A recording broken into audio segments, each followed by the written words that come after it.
Okey, kita kembali lagi dalam siri The FMS Podcast Family Medicine Story yang dibawa oleh Persatuan Pakar-Pakar Perubatan Keluarga Malaysia ataupun FMSA. So, kita kembali kepada panelis-panelis kita. Ada beberapa lagi soalan saya nak tanya. Tadi sebenarnya Dr. Amirul cerita dah. Dia cerita pasal sesama disebabkan parainfluenza lah, RSV lah. Nama pelik-pelik tu kan. Banyak kan. Mungkin komuniti tak berapa dengar. Tapi macam mana kita nak bezakan influenza ni dengan sesama disebabkan virus-virus lain ni? Maksudnya sesama biasa lah. Jadi antara benda yang kita kena tekankan dekat penonton-penonton di luar sana, influenza ni tidak sama dengan sesama biasa. Sebab penting kita nak tahu jika seseorang itu ada influenza sebab kita risaukan komplikasi yang saya dah sebut sebelum ni kan. Jadi antara gejala-gejala yang kita kata lebih point towards influenza, untuk di luar sana nak tahu, pertama ialah demamnya demam tinggi lebih daripada 38 degree Celsius. Jadi kalau demam panas yang berlarutan itu lebih kepada jangkitan virus influenza. Dan ada juga kita akan pesan kepada pesakit demam panas berlarutan ataupun sembuh dan dia kembali. Dia on off dan dia datang kembali. Demam tinggi tu ada. Okey. Jadi gejala-gejala lain sebab dia jangkitan saluran pernafasan, ada batuk juga. Kan? Batuk ni kalaulah sesama biasa, dia batuk dia ringan-ringan je macam tu. Batuk disebabkan jangkitan virus influenza, pada mulanya mungkin tak berkahak, kemudian jadi lebih teruk dan ada sampai 2 ke 3 minggu masih batuk. Dia macam panjang sikit dia punya gejala tu. Gejala apa lagi Dr. Daliana? Kan?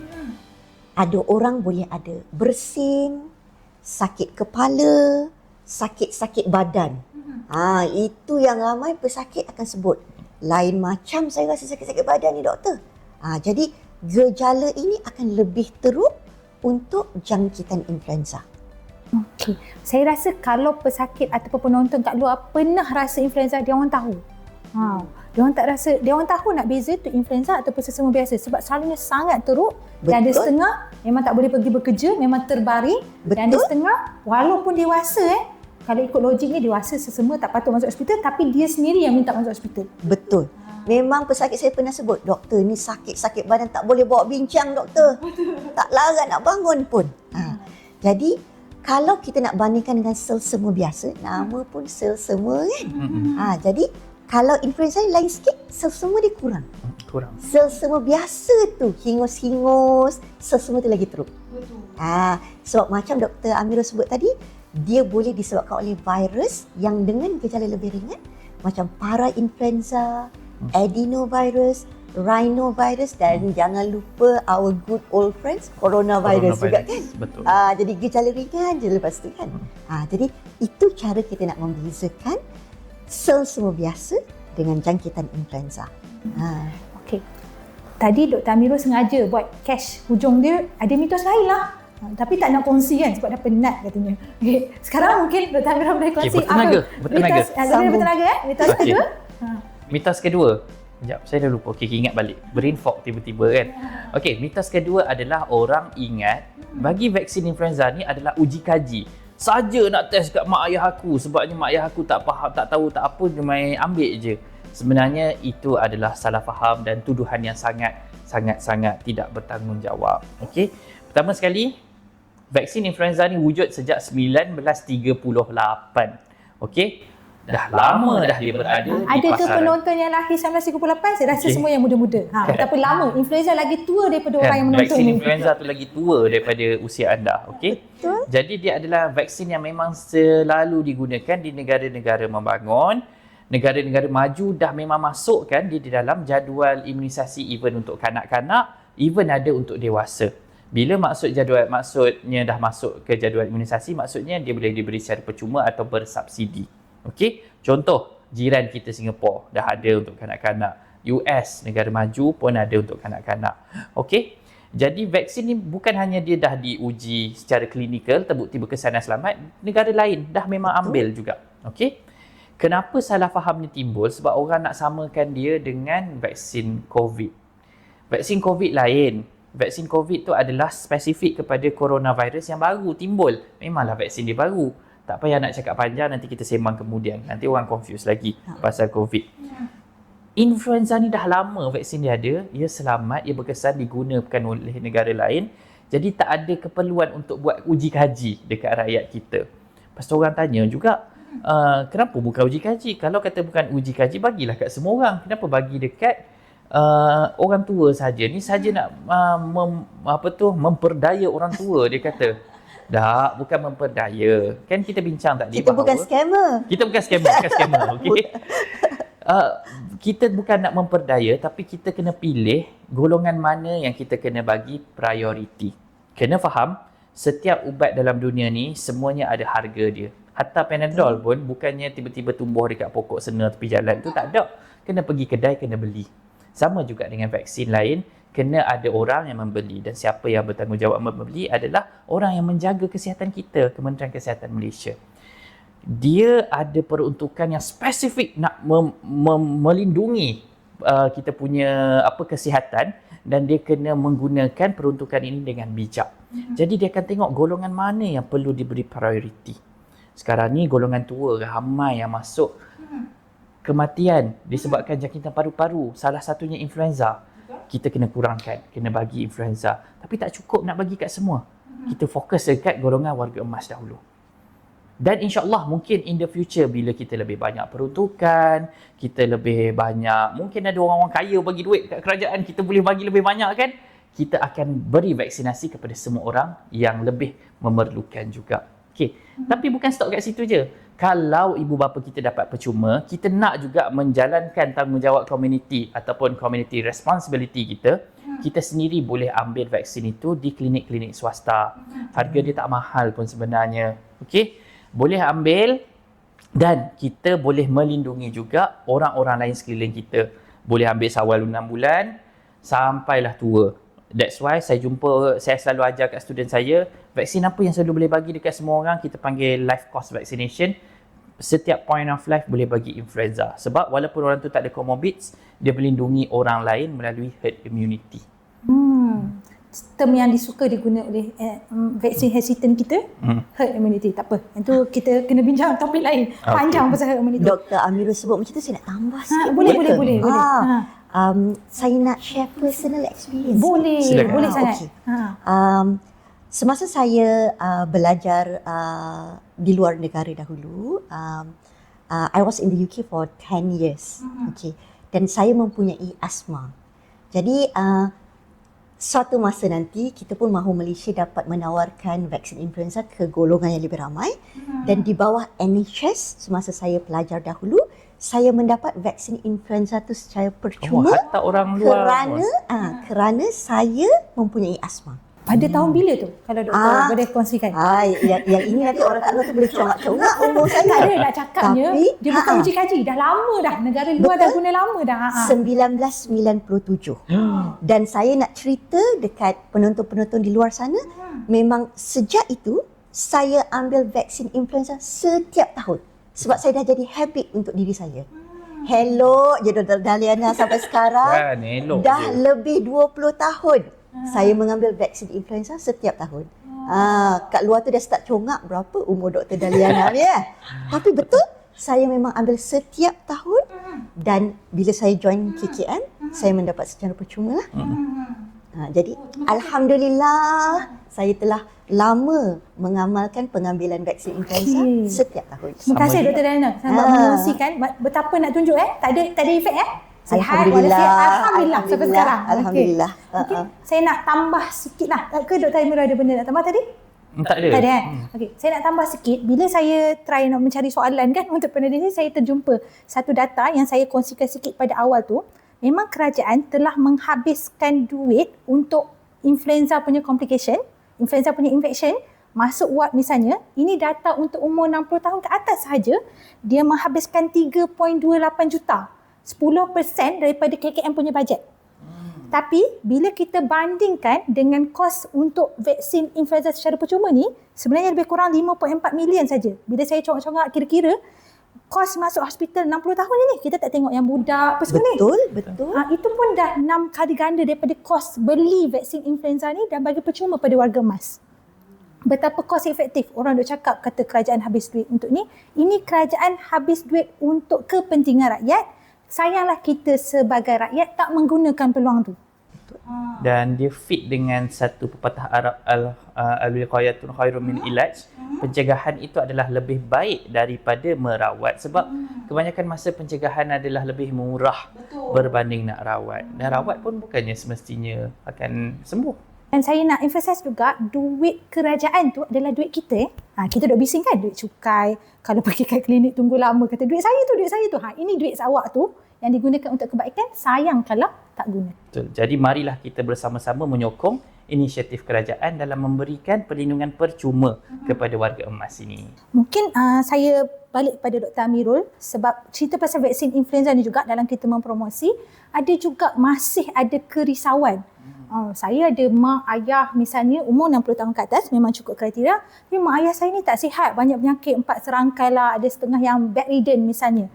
Selamat ke? Tak ke dah diteruk? Mungkin Dr. Amirul berkongsi sikit. Jawapan dia sangat selamat dan kena vaksin, sebab mereka ini kalau kena influenza akan jadi golongan yang teruk kan. Betul. Baik, saya nak kongsikan satu ceritalah pengalaman saya. Baru-baru ni saya buat program dengan warga emas, kita panggil Walk with a Dog at Petaling Jaya, dekat Taman Jaya, Petaling Jaya, di mana majoriti dalam 40 ke 50 orang yang sertai ini adalah warga emas. Yang paling tua saya ingat umur 84 tahun. Okey. Campur-campur, majoritinya adalah golongan Chinese lah, sebab Petaling Jaya kan. So bila kita tanya, okey, aunty, uncle, siapa yang belum dapat vaksin influenza, angkat tangan. Seorang je yang angkat tangan. Saya ingat tu, dia kata dia nak ambil tapi tak sempat, klinik dah banyak habis stok. Sebab time tu memang kes yang kematian barbisu tu kan, so klinik banyak habis stok. Okey, kemudian saya pun ajarlah macam mana nak buat MySejahtera untuk ambil kat KK sebagainya kan. Unfortunately time tu KK pun laku keras. Okey, tapi tak apa. Nak ceritakan, bila saya tanya pengalaman mereka semua, ni public talk ni. Kita tanya, berapa ramai yang ada kesan sampingan, kongsikan kesan sampingan lepas cucuk kan. Sikit je macam, tak ada apa. Ramai yang cakap, tak ada apa lepas cucuk, okey je. Saya mahu tiap-tiap tahun cucuk, okey je. Sebenarnya, benda ni memang tie together dengan satu kajian yang dilakukan untuk membandingkan kesan vaksinasi pada warga emas dan juga orang yang lebih muda. Memang didapati bahawa orang warga emas kurang mendapat kesan sampingan yang ringan berbanding dengan orang muda. Kalau data tengok dekat orang muda, sakit kepala dengan sakit tempat suntikan dan sakit badan setinggi 50% lebih. Lebih 50%. Maksudnya cucuk je separuh akan rasa sakit badan dan sebagainya. Ini orang muda. Tapi orang tua kadang-kadang tak ada langsung. Dia cucuk tak rasa apa. Sebab apa? Sebab waktu kita muda, immune response kita pum, lawan tuk, habis hancur badan kita kan. Lebih semangat. Tapi bila berusia, dia kata alah relax je, dah biasa jumpa dah ni. So kita relax lawan sikit-sikit. So that's why orang warga emas kesan sampingan tu lebih ringan. Lebih kadang-kadang tak rasa je. Jadi sebenarnya tak betul lah kalau nak kata orang warga emas ni cucuk lagi bahaya daripada warga muda. Ada pula yang pusing kata kalau macam tu tak berkesan lah cucuk kat warga emas. Tidak. Kajian yang dijalankan untuk setiap vaksin keluar ni, kita tengok berapa banyak antibodi dihasilkan lepas cucuk. Warga emas dengan orang muda, walaupun kesan sampingan dia tak sama, tapi kadar penghasilan antibodi cukup untuk melindungi daripada kena jangkitan influenza sendiri. Jadi in short, umur muda, umur tua berkesan, tapi umur yang tua lebih kurang side effect. Kalau tak percaya tanya doktor-doktor ni, bila makcik pakcik lepas cucuk kan relax je, dia bangun balik rumah macam biasa. Buat kerja berkebun balik macam biasa. Balik macam biasa. Macam sama je masa dapat vaksin COVID kan, sama sebenarnya. Saya punyalah sakit, mak saya tak ada apa pula. Relax je. Sambung je kembang rumah masak semua kan. Betul. Nampak kan kebaikan dia. Kalau saya harap pendengar dan penonton yang dengar ni, dia ambil yang input yang positif tu. Sebab kadang-kadang kita ni, kadang-kadang benda tu orang lain nampak madu, orang lain ni nampak macam kotor. So sebab tu kita kena tengok yang baik, perspektif yang baik kan. Jangan pusing jadi lain pula. Saya rasa macam banyak dah ni kita cerita, mungkin ada kat luar tu macam berminat lah, rasa nak ambil lah ataupun nak daftar lah vaksin influenza untuk ibu bapa mereka yang mencapai kriteria 60 tahun ke atas dan ada komorbid. Mungkin Dr. Diana, pakar perubatan keluarga di Klinik Kesihatan, boleh kongsi sikit macam mana untuk daftar, macam mana nak dapatkan. Jadi sebelum saya kongsikan macam mana nak dapat tu, saya sebut sikit pasal bila Dr. Ain sebut ada komorbid tu. Kan? Sebab itu ialah kriteria buat masa ini pemberian percuma vaksin influenza untuk golongan warga emas dengan satu penyakit kronik. Betul, sekurang-kurangnya. Sekurang-kurangnya satu. Jadi penyakit kronik itu boleh terdiri daripada kencing manis atau diabetes, boleh juga penyakit paru-paru kronik, penyakit jantung, obesiti, masalah tekanan darah tinggi, masalah kolesterol pun boleh. Ada ramai kat luar sana tu yang mungkin ada masalah kolesterol, dan golongan warga emas dengan kerosakan buah pinggang. Sebab Dr. Ain dah sebut juga tadi. Kalau kajian tu menunjukkan golongan-golongan warga emas ni jika dijangkiti influenza, mereka memerlukan rawatan yang lebih lama di hospital. Sebab itu kosnya tinggi. Jadi sebab itu fokus kita sekarang ialah golongan-golongan warga emas yang berisiko ini buat masa ini.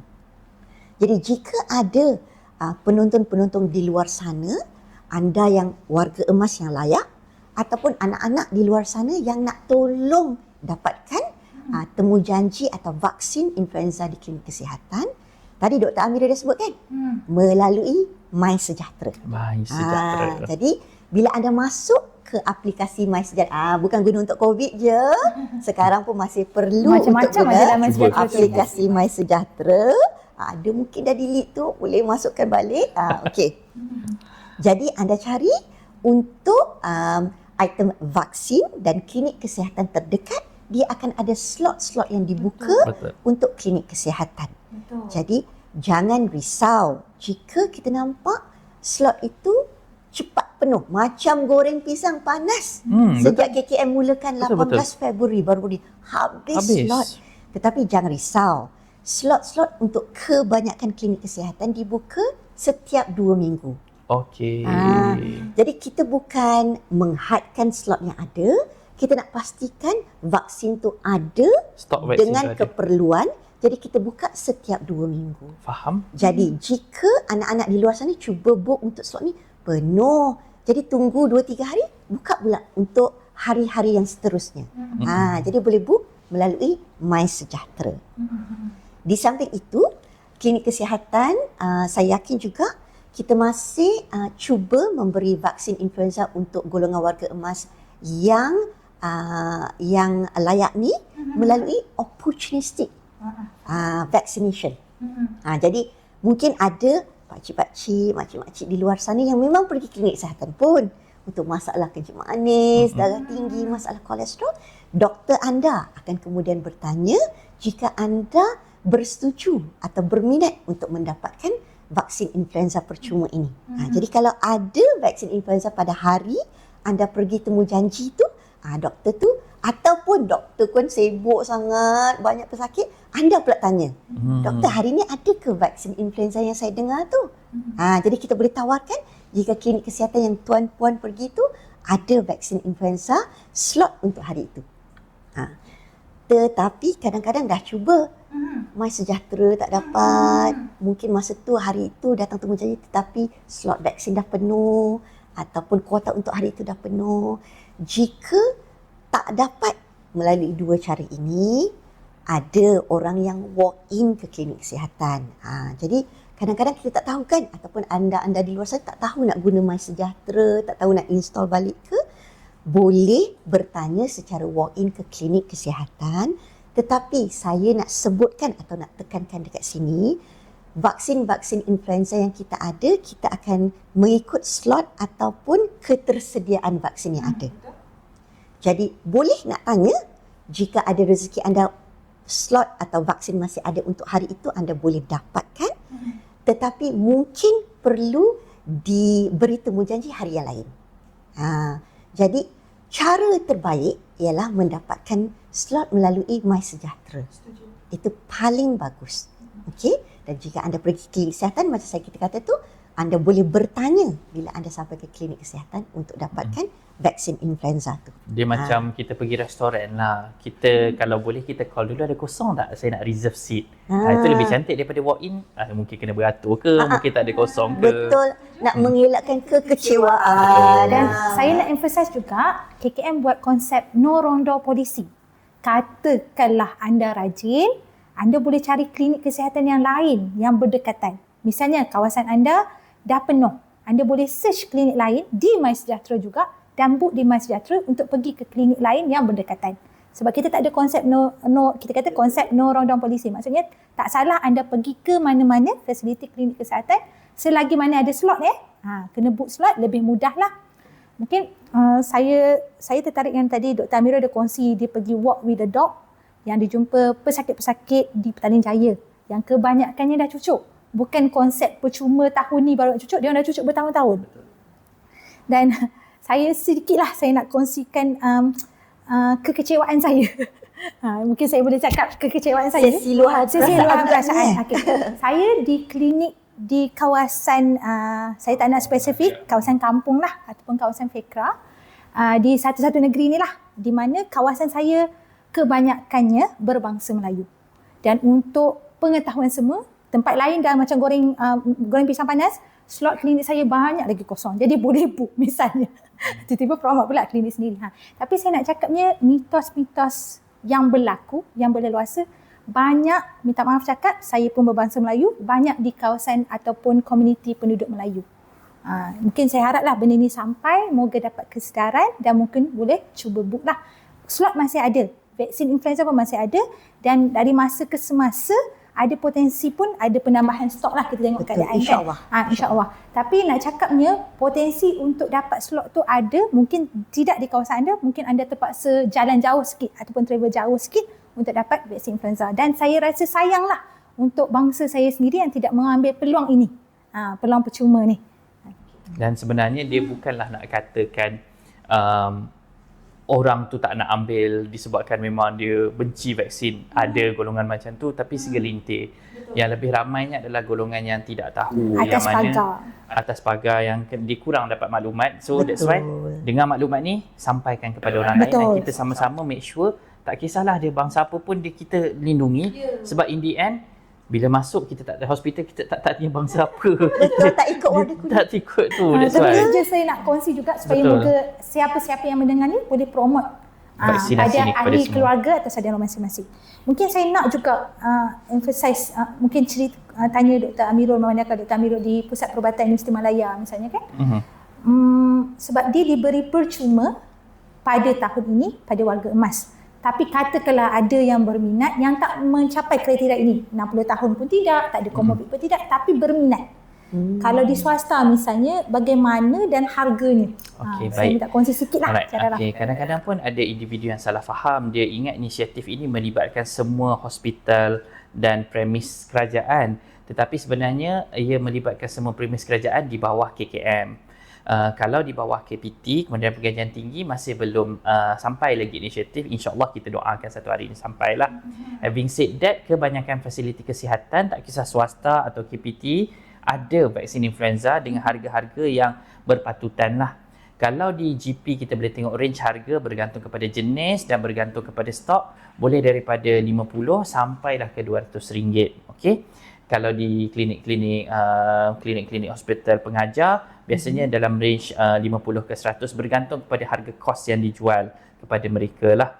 Jadi harga tak payah fikir, sebab apa? Ia definitely lebih murah daripada harga kalau kita kena masuk ward sebab influenza itu sendiri. Yang pentingnya adalah kita sendiri nak tak dapat dekat satu tempat, kita cari sumber lain untuk memastikan kita dilindungi tahun ini. Last question. Ada beberapa soalan untuk Kak Dal. Dr. Dialana, sorry. Kalau Dal pun boleh. Kalau tadi kita cerita pasal influenza vaksin misalnya, katakanlah ada orang yang dapat influenza juga akhirnya, ataupun memang dia rasa demam ni lain macam, sesama ni macam influenza. Apa yang berlaku pada dia, ataupun bila dia pergi ke klinik kesihatan, apa yang pegawai perubatan akan tengok misalnya, dan apa rawatan yang akan diberikan? Okey. Jadi untuk anda, tadi dah dengar kan, saya cakap gejala-gejala yang mungkin membezakan sikit semua biasa dengan jangkitan influenza ni. Jadi jika penonton di luar sana rasa anda mungkin dijangkiti influenza ataupun ada gejala jangkitan saluran pernafasan yang tak baik-baik, memang saya sarankan anda pergi ke klinik kesihatan terdekat. Walaupun di klinik kesihatan terdekat, klinik kesihatan tidak ada kit atau ujian test kit untuk influenza, sebab saya tahu dekat klinik swasta ada je, ataupun ada juga orang beli online tu kan. Jadi walaupun tidak ada test kit influenza di klinik kesihatan kerajaan, kami mempunyai garis panduan untuk jangkitan influenza atau influenza-like illness. Jika pesakit kami mempunyai kriteria-kriteria yang menunjuk ke arah jangkitan influenza, kita ada ubat nama oseltamivir. Jadi ubat oseltamivir ni boleh diberi kepada orang dewasa atau kanak-kanak, dan bergantung kepada untuk orang dewasa ada dos 75 mg 2 kali sehari untuk 5 hari, tetapi kalau untuk kanak-kanak kena ikut berat badan lah. Jadi ubat ini paling bagus jika dimulakan dalam jangka masa 48 jam. Sebab kita nak cuba rawat segera. Jadi untuk mengelakkan jangkitan itu menjadi lebih teruk atau komplikasi influenza tu. Jadi ada rawatan dia, tetapi kita lebih kepada memberi rawatan oseltamivir atau ada orang sebut Tamiflu kepada golongan yang sama ada mempunyai faktor risiko ataupun komorbid, sebab lebih berisiko untuk mendapat jangkitan influenza yang lebih teruk. Jika kemungkinan jangkitan anda ataupun gejala anda sangat ringan, kita akan memberi nasihat kepada tuan-tuan dan puan-puan di luar sana. Kita akan suruh membuat pemantauan. Jadi pemantauan tu dekat klinik saya ada home assessment tool. Ada untuk orang dewasa, ada untuk kanak-kanak. Contohnya jika ada ibu bapa yang risau dengan gejala anak-anak di luar sana yang doktor klinik kesihatan kata balik dulu, kita pantau dulu. Contoh, tuan-tuan dan puan-puan boleh tengok anak-anak tuan-tuan, puan-puan ada demam berpanjangan, dan kita risau jika demam itu sangat tinggi dan mungkin ada gejala sawan. Itu memang kita panggil red flags, di mana anda kena segera bawa anak anda ke fasiliti kesihatan terdekat. Kecemasan pun boleh. Di samping itu, sebab virus ni masuk ke saluran pernafasan, anda pantau pernafasan anak anda. Sama ada nampak laju daripada biasa, macam bunyi dia lain macam biasa, atau nampak macam dia tak selesa. Yang itu pun kena mesti bawa ke fasiliti kesihatan terdekat. Selain itu, kita nak pastikan nutrisi anak anda yang dijangkiti sentiasa baik, dan jika anak anda tak makan, tak minum susu macam biasa, itu pun kita kata red flags dan tanda-tanda bahaya untuk dapat jangkitan influenza yang makin teruk. Kalaulah anak saya ni dah besar sikit, tak perasan lah dia minum susu sama banyak atau tidak, ataupun hantar pergi penjaga ke kan, nanti tengok pampers, ni tak boleh sebut pampers, lampin pakil buah adakah kurang daripada biasa. Last kali kita nak sebut, ibu bapa paling penting nak pantau kita kata behavior ataupun cara anak tu. Nampak lain je doktor, tak aktif seperti biasa, ataupun perangai dia macam lain sikit doktor. Macam kadang-kadang dia macam meracau sikit. Itu pun mesti bawa ke fasiliti kesihatan terdekat. Jadi jangan risau kalau banyaknya informasi ni pula doktor ni. Jadi kalau anda bawa atau anda sendiri pergi ke klinik kesihatan dan risau anda ada jangkitan influenza, jika kita kata tidak perlu rawatan atau ubat antiviral buat masa ini, kita masih bagi anda dengan home assessment tu, di mana anda boleh tengok tanda-tanda bahaya. Jadi boleh baca di situ ataupun boleh lawati website, Facebook atau Instagram Kementerian Kesihatan Malaysia untuk dapat tanda-tanda bahaya jangkitan influenza tu. Okey, terima kasih banyak Dr. Dana. Sangat terperinci. Tapi saya nak emphasize juga, jangan diagnose sendiri. Walaupun rasa macam aku tahu lah ni macam influenza ni. Aku dah dengar ni podcast FMS hari tu kan. So aku dah tahu ni. Tapi tak semudah tu, perlu diagnosis daripada doktor. So boleh pergi ke fasiliti kesihatan berdekatan sama ada swasta ataupun kerajaan. Saya rasa kita dah sampai ke penghujung podcast kita. Kita bagi peluang untuk setiap panelis memberi kata-kata akhir dan juga nasihat secara awam kepada komuniti yang mendengar, yang menonton, lebih-lebih lagi berkaitan dengan influenza dan influenza vaksin. Okay. Saya mulakan dengan Dr. Amirul dulu. Baik, nasihat saya kepada rakyat, kepada komuniti adalah ambillah vaksin. Ianya adalah satu inisiatif yang bagus dimulakan oleh Kementerian Kesihatan Malaysia yang sangat disokong oleh banyak badan-badan kesihatan lah, and we hope this is a start yang mana kita boleh memperluaskan perlindungan vaksinasi bukan hanya influenza kepada rakyat kita lah. Itu nombor satu. Sebenarnya saya nak fokus satu lagi, nasihat saya kepada, bukan nasihat lah, saya nak memberikan salutation dan rasa hormat saya kepada rakan-rakan FMS di luar sana yang bukan hanya diberi tanggungjawab untuk menggalas pemantauan influenza illness di klinik kesihatan, tapi juga pengurusan pemberian vaksin warga emas ni. Tambah pula dipermula dengan waktu pemberian vaksin jemaah haji sekali kan. Betul. I know it's not an easy job, sebabnya nak draft flow, nak buat siapa jaga vaksin, sebab vaksin tu pula ada penyimpanan, sejuk beku dan sebagainya. Betul. It's not an easy job, tapi inilah yang saya rasalah pada pandangan saya secara personal, ini yang menyebabkan tugas sebagai seorang FMS tu sangat-sangat rewarding. Bila kita tengok impak apa yang kita buat tu bukan hanya memberi impak klinikal kepada seorang pesakit, tetapi kepada the whole community. And bila kita tengok kes influenza menurun, kes COVID juga menurun, kita rasa yes, we played a role. So this is our satisfaction as FMS lah. So cheer up, let's be more great in our job. Wah, dia punya ayat motivate Kita terasa dimotivasi. Dan terima kasih Dr. Amirul atas kata-kata semangat tu. Macam Dr. Amirul sebut, it's not an easy job, saya agree, but it is our job. Yes. Doktor-doktor dan pakar perubatan keluarga di klinik kesihatan untuk menjaga kesihatan anda semua di komuniti. Dr. Amirul memang banyak sebut pasal vaksin, itu memang niche dan bidang beliau, dan saya sebagai doktor di klinik kesihatan telah melihat sendiri pesakit-pesakit yang dijangkiti influenza dengan gejala-gejala yang kita bincangkan tu. Jadi walaupun kita ada ubat untuk beri kepada anda jika anda memerlukan untuk jangkitan influenza ini, tetapi Dr. Amirul pun dah sebut tadi kan, mencegah tu lebih baik daripada rawatan yang kita nak bagi. Jadi saya rasa itu saja dari saya. Kembali kepada Dr. Ain. Terima kasih kepada dua-dua panelis. Saya rasa banyak sangat information yang kita dapat hari ini.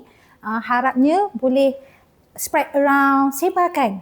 Tak nak ilmu ni simpan kat diri sendiri je. Kadang-kadang kita nak bercerita pada orang lain agak susah. So kita sebar je video ni. Letak kat semua grup-grup WhatsApp. Daripada sebar benda tak bagus, kita sebar benda yang bagus ya. Okey. Dalam masa saya sama, untuk yang mendengar, kalau masih ada persoalan, mungkin boleh persoalkan nanti kita tengok macam mana kita nak attend. Boleh komen di YouTube, boleh share around. Dan dalam masa yang sama, memang ada lagi persoalan berbangkit ni, mungkin rasa tak terjawab misalnya, boleh tanya di fasiliti kesihatan yang berdekatan pun. Tapi yang pasti untuk IM hari ni, kita nak yang mendengar ni lebih faham apa tu influenza virus, dan akhirnya mengakui dan kata influenza vaksin ni perlu. Bukan sekadar sesama biasa. Flu normal, dan bila sesama menjadi masalah. Sebab tu kita tak nak jadi masalah dan kita buat sesuatu. Flunomina. Sorry. Kita pun tersasul. Tersasul sudah. Okey, dah hujung-hujung ni kan. Okey. Dan selain daripada tu, saya nak minta juga nanti siri podcast yang seterusnya. Kita akan datang lagi dengan macam-macam topik lagi. Mohon terus follow, subscribe YouTube FMS kami supaya lebih banyak maklumat yang lebih dapat selepas ini. Itu sahaja daripada pihak saya. Saya minta maaf untuk salah dan silap daripada pihak saya dan pihak tim juga. Dan terima kasih kerana mendengar sehingga ke akhir. Itu sahaja daripada kami. Sekian, terima kasih.